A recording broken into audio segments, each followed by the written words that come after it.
Assalamualaikum warahmatullahi wabarakatuh. Salam sejahtera untuk kita semua. Alhamdulillah alamin wassalatu wassalamu ala asyrofil anbiya'i wal mursalin wa ala aqibatil muttaqin. Wala udwana illa 'alal zalimin amma ba'du. Mahasiswa sekalian, senang sekali hari ini kita bisa berjumpa kembali pada pertemuan dalam mata kuliah ini. Pada pertemuan sebelumnya, kita sudah membahas konsep dasar kemiskinan. Apa itu kemiskinan? Bagaimana ia didefinisikan oleh BPS maupun Bank Dunia. Jenis-jenisnya dan bagaimana lingkaran setan kemiskinan itu bekerja. Nah, hari ini kita akan melangkah lebih jauh, yaitu akan membahas CPMK berikutnya. Dari hanya sekedar memahami konsep, sekarang kita akan menganalisis dampak kemiskinan terhadap pembangunan sosial. Fokus kita di sini adalah melihat bagaimana kemiskinan itu mempengaruhi 4 aspek utama, terutama dalam bidang pendidikan, kesehatan, stabilitas sosial, dan stabilitas politik.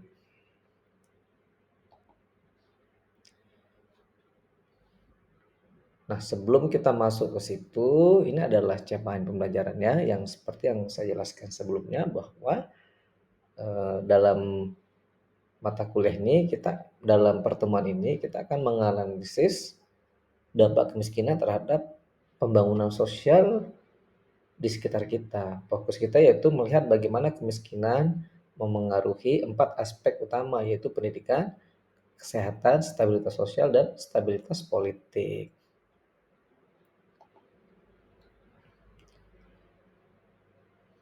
Selanjutnya, mari kita bisa dengan gambar ini kita bisa menganalisa atau mari kita mulai dengan mengulang sedikit gambaran kondisi kemiskinan di Indonesia. Yang pertama itu menurut Bank Dunia pada edisi data tahun 2025 tahun ini, menurut Bank Dunia itu jika menggunakan standar internasional yang menyebutkan bahwa $8,30 per hari, maka angka kemiskinan di Indonesia itu sebanyak 194,6 juta jiwa atau 68,25% penduduk Indonesia tergolong miskin. Namun, jika kita mengacu pada versi BPS dengan metode kebutuhan dasar atau CBN, jumlah penduduk Indonesia itu tercatat hanya 23,85 juta jiwa atau 8,47% saja. Ini sudah termasuk kemiskinan ekstrim yang berjumlah 2,38 juta jiwa atau 0,85%. Sebenarnya perbedaan angka ini memberi pesan penting. Kemiskinan itu sangat multidimensi dan cara kita mengukurnya akan mempengaruhi bagaimana kita memahami masalahnya.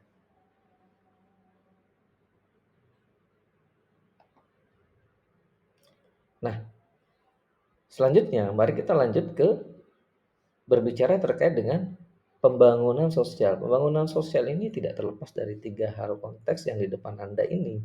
Pembangunan sosial itu adalah proses meningkatkan kualitas hidup masyarakat yang meliputi pendidikan, kesehatan, keadilan sosial, dan partisipasi politik. Namun semua itu tidak akan tercapai bila kemiskinan itu masih menjadi penghalang utama. Jika pembangunan tanpa mengatasi kemiskinan ibarat pembangunan di atas pondasi yang rapuh, mudah roboh, mudah hancur ketika diterpa oleh goncangan. Ini bisa kita lihat di sekitar kita sehari-hari.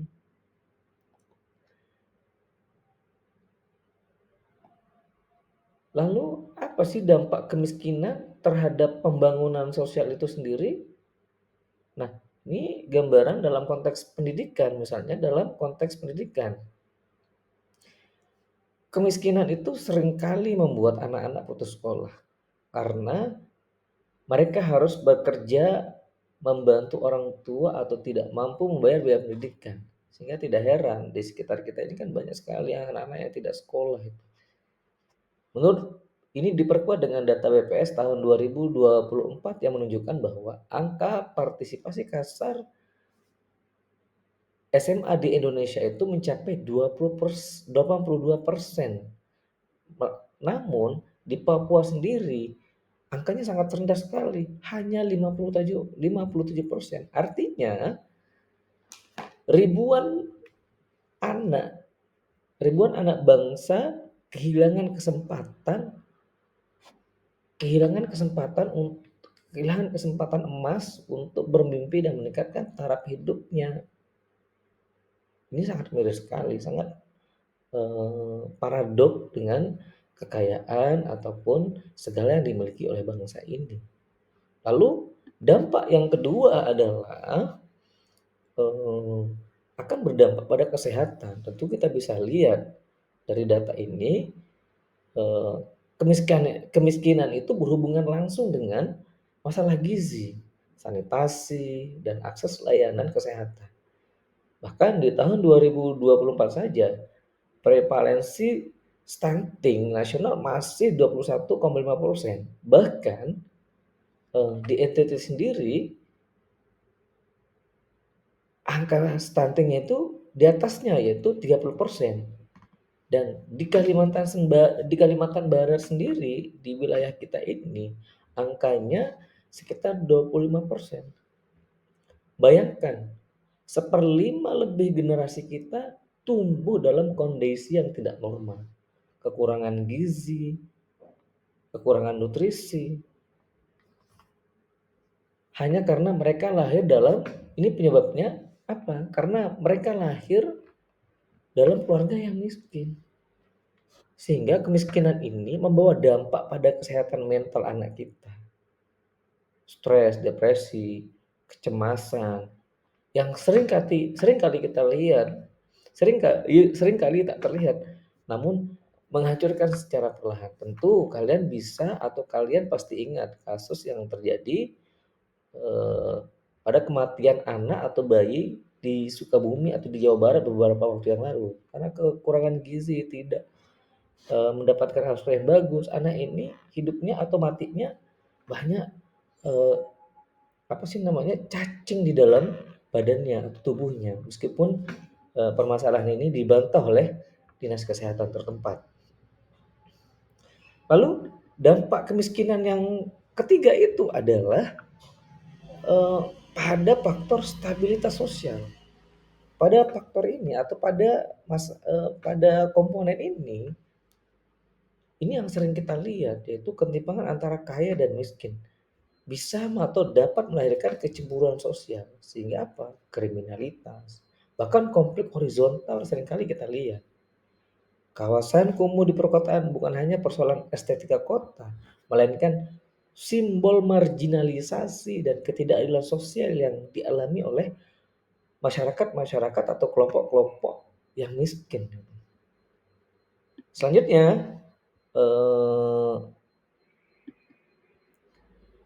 dampak dari kemiskinan itu adalah pada aspek politik atau stabilitas politik. Masyarakat miskin itu seringkali menjadi sasaran money politik atau politik uang. Dengan suara mereka ditukar, kadang-kadang suara mereka ditukar dengan sembako atau uang tunai. Sehingga apa? Dampaknya lah demokrasi kita kehilangan makna. Dan stabilitas politik kita menjadi rapuh karena rakyat tidak bisa berpartisipasi secara sehat.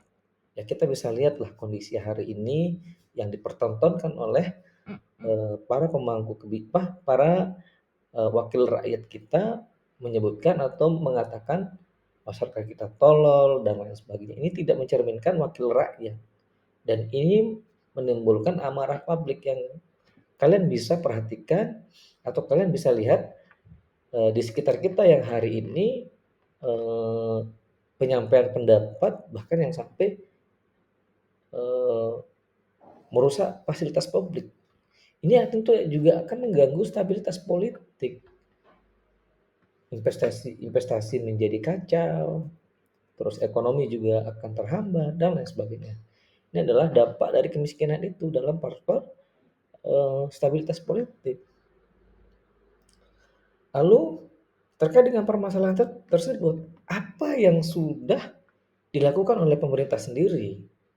Sebenarnya pemerintah banyak sekali mengucurkan atau pemerintah telah meluncurkan berbagai program yang bisa kita rasakan saat ini, atau barangkali di antara kalian juga salah satu penerima manfaatnya, misalnya PKH, BLT, dana bos, KIP, dan lain sebagainya. Meskipun ini tidak secara merata tidak secara merata didapatkan oleh masyarakat kita.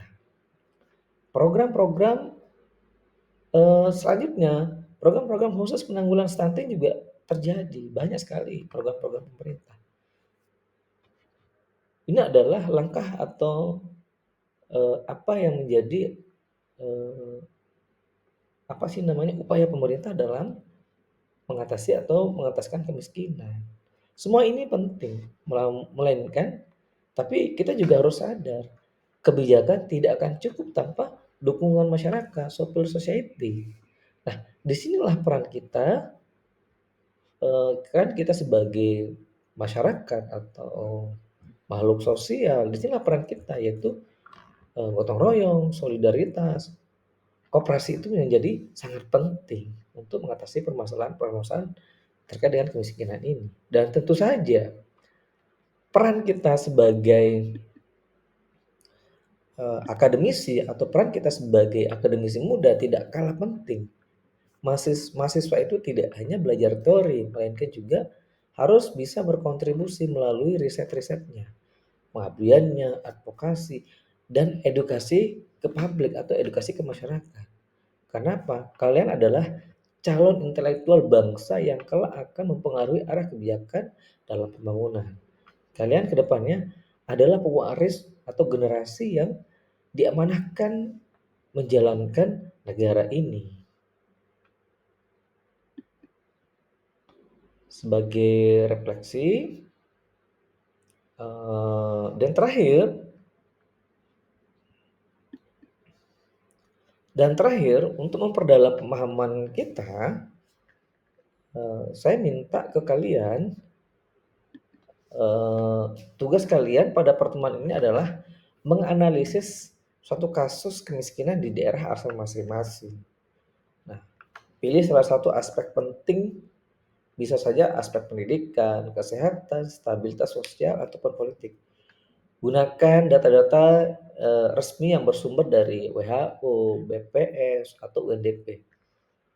Tulis analisis kalian dalam bentuk artikel dengan ketentuan yang sudah diberikan dalam perkuliahan ini. Nanti kalian bisa lihat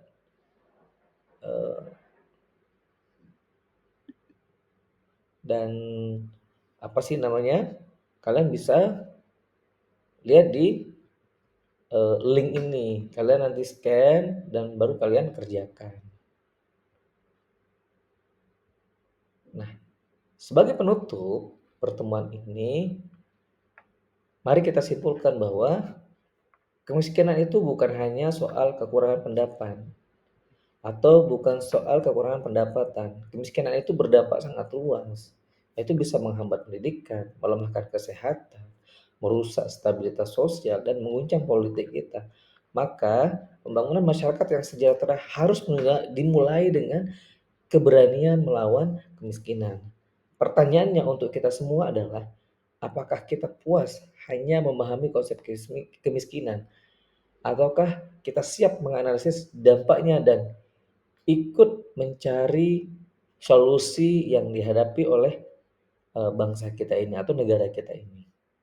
Demikian pertemuan kita hari ini. Terima kasih atas perhatian dan kerjasama kalian semua. Kurang lebihnya saya mohon maaf. Kalau ada kelebihan saya kembalikan ke kalian. Billahi taufiq wal hidayah. Assalamualaikum warahmatullahi wabarakatuh.